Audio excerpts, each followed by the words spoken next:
बिस्मिल्लाहिर्रहमानिर्रहीम। अस्सलाम वालेकुम, सब कैसे हैं? अच्छा, हिस्बे वादा। अब हम डिस्कस करते हैं conceptual short question and answers, क्योंकि आपका पेपर जो है वो कंसेप्चुअल भी हो सकता है। इस वजह से कंसेप्चुअल क्वेश्चन एंड आंसर्स को भी हमने डिस्कस करना है। Question number 1, what was the cause of नेग्रोज discontentment? नेग्रोज की बेचैनी की वजह क्या थी? इसका आंसर बनता है नेग्रो की बेचैनी की वजह ये थी कि उनके साथ अदम मसवात जैसा सलूक किया जाता था, बराबरी का सलूक नहीं किया जाता था। फिर उनके जो राइट्स थे उनको वायलेट किया जाता था, उनकी खिलाफ वर्जी की जाती थी। उनको जो वो आप ये कह दें कि उनके हकूक़ पर डाका मारा जाता था, उनको गुलामों की तरह उनके साथ सलूक किया जाता था। उन्होंने नाइंसाफ़ी को सामना किया, जुल्म का सामना किया, उनको नफ़रत का निशाना बनाया गया, उनको इग्नोर किया गया, उनको लो कास्ट लोगों की तरह ट्रीट किया गया, उनको उनके बुनियादी हकूक़ से महरूम किया गया। वो अपने ही मुल्क में आज़ाद नहीं थे, वो बहुत ज़्यादा आजमाइशों और तकलीफ से गुजरे रहे थे। क्वेश्चन नंबर 2 बनता है, what are the qualities of patterns of creative suffering? Patterns होता है तजुर्बाकार, आजमूदाकार सिपाही, आजमाए हुए सिपाही। क्रिएटिव सफरिंग होता है नित नई मुसीबतें या नित नई मुसीबत। तो नित नई मुसीबत झेलने के आजमूदा कार सिपाहियों की क्या सिफात होती हैं? इसका आंसर बनता है जिंदगी की जो मुश्किलात हैं उनको बड़ी हिम्मत के साथ ये नित नई अजियतों को झेलने वाले आजमूदा कार सिपाही जो है उनका सामना करते हैं। वो ये समझते हैं कि सज़ा बेजुर्म ख़ता जो है वो उसका इनाम दिया जाता है। वो बड़े जज्बे वाले होते हैं और पुख्ता यकीन रखते हैं। वो इस ईमान के साथ और पुख्ता इरादे के साथ अपना काम जारी रखते हैं और वो अपने हकूक़ के लिए खूब लड़ते हैं और जद्दोजहद करते हैं। और वो फिर जो है वो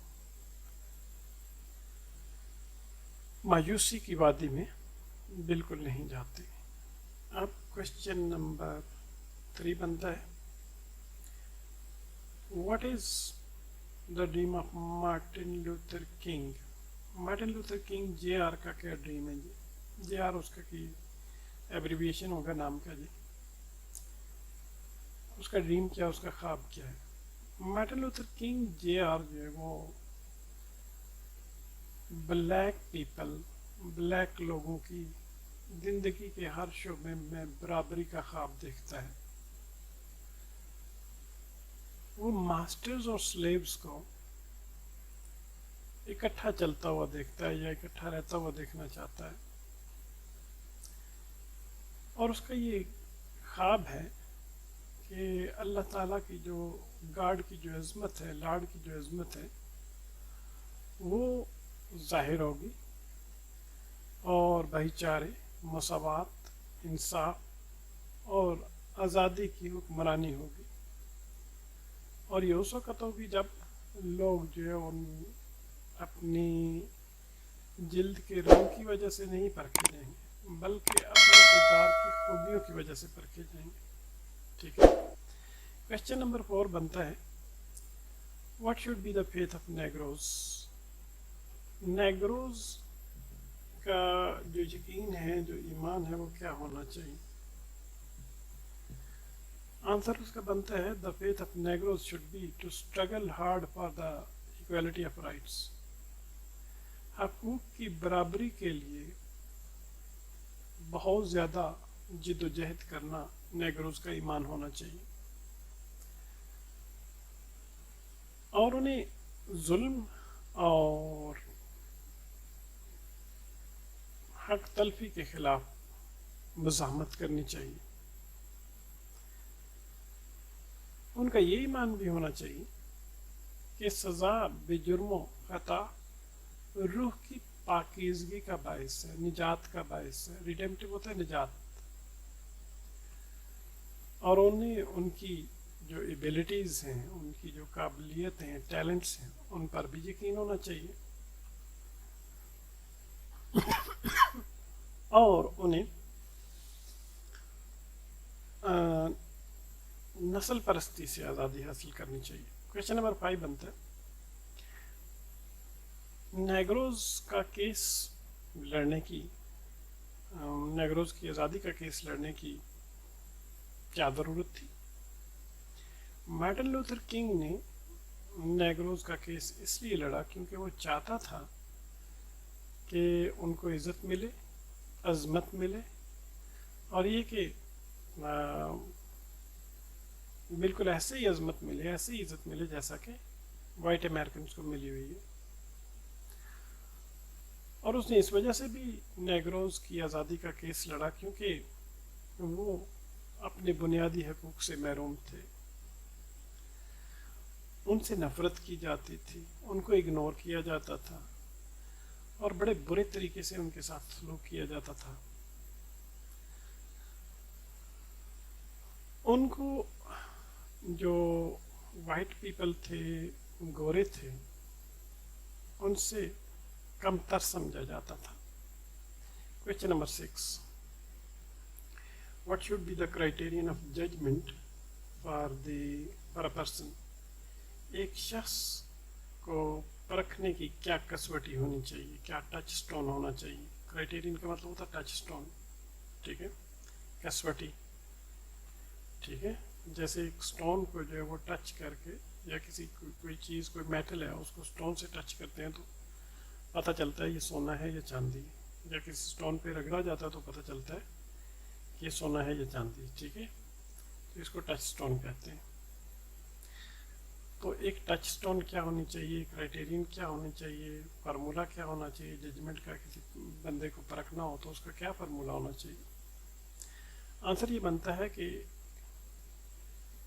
ایک انسان کو اس کی کردار کی طاقت سے جج کرنا چاہیے، پرکھا جانا چاہیے، نہ کہ اس کی جلد کے رنگ کی وجہ سے۔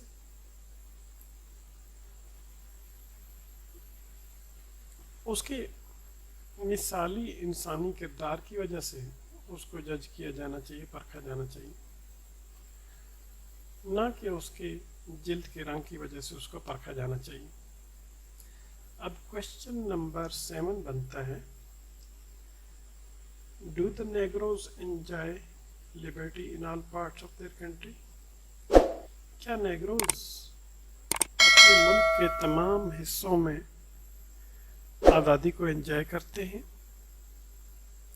اب اس کا آنسر بنتا ہے کہ نیگروز بالکل ملک کے تمام حصوں میں، اپنے ملک کے تمام حصوں میں آزادی ان کو بالکل نہیں ملتی ہے، ان کو بڑے ظلم و ستم کے ساتھ ان پہ بہت زیادہ ظلم و ستم کیا جاتا ہے، ٹھیک ہے، بڑی قابل رحم قسم کی زندگی وہ گزار رہے تھے، وہ اچھی زندگی نہیں گزار رہے تھے وہ، اور سماجی طور پر ان پر مظالم ڈھائے جاتے تھے، اور پولیس جو ہے وہ ان پر جبر کرتی تھی، ظلم کرتی تھی۔ Question number 8، from which part of the country negroes gathered there? ملک کے کس حصے سے نیگروز جو ہے وہ وہاں پر اکٹھے ہوئے؟ نیگروز ملک کے تمام حصوں سے اکٹھے ہوئے، جس میں Mississippi, Alabama, south Carolina, Georgia اور لویزیانا وغیرہ سارے شامل ہیں، یہ اسٹیٹس ہیں ان کی، ان تمام اسٹیٹ سے نیگروز اکٹھے ہوئے تھے۔ کہتا کہ وہ سانگ جو گایا گیا تھا، وہ گانا جو گایا گیا تھا، اس کو اپنے الفاظ میں لکھیں، اور یہ جو سانگ تھا، یہ جو ملی نغمہ تھا، یہ मुल्क की तारीफ में लिखा गया था और इसके अल्फाज कुछ यूँ थे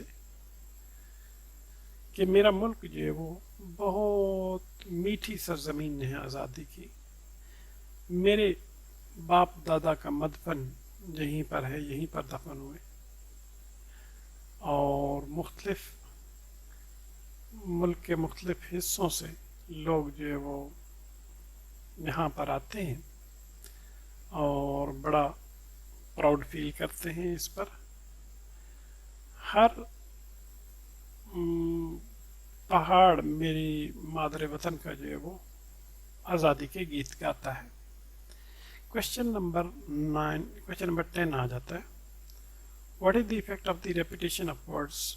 अल्फाज को अगर बार बार रिपीट किया जाए तो उसका क्या इफेक्ट होता है। अल्फाज का बार बार रिपीट करना बहुत, आप ये कह दें कि पुख्ता किस्म का असर छोड़ता है सुनने वाले पर भी और पढ़ने वाले पर भी,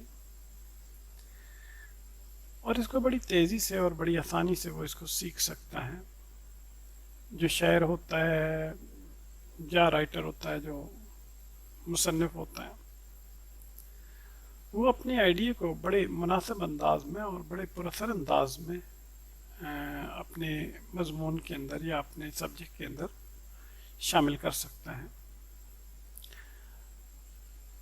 और ये कारी को ये समझने में भी मदद देता है और जो टॉपिक है उसको भी समझने में मदद देता है। रेपिटेशन वर्ड्स समझने में मदद देता है कि अल्फाज अगर बार बार रिपीट किए जाए तो सब्जेक्ट मैटर भी बड़े अच्छे से तरीके से समझ आ जाता है। ठीक है, क्वेश्चन नंबर 11 कहता है कि right A note on the struggle of Martin Luther king JR for नेग्रोज। नेग्रोज के लिए मार्टिन लूथर किंग JR की स्ट्रगल जो है वो बयान करें, उस पर एक नोट लिखें। मार्टिन लूथर किंग जो है वो इंतहाई दिलकश किस्म का सिविल राइट्स मूवमेंट का 1950 से 1960 से ऑनवर्ड अपनी डेथ तक, अपने कत्ल तक जो इंतहाई दिलकश किस्म का लीडर रहा है सिविल राइट्स मूवमेंट का, शहरी हकूक़ की तहरीक का। सिविल राइट्स मूवमेंट का मतलब है शहरी हकूक़ की तहरीक, और पूरे साउथ में उसने इस तहरीक को चलाया और एक बहुत बड़ा प्रीचर भी था इंसानी हकूक़ की बराबरी का और भाईचारे का। ठीक है जी, यहाँ तक। इसके बाद नेक्स्ट सेशन में जो है हम जो है इसको नए क्वेश्चंस को डिस्कस करेंगे, क्वेश्चन नंबर 12 to 20 तक। ठीक है, इसके साथ ही इसको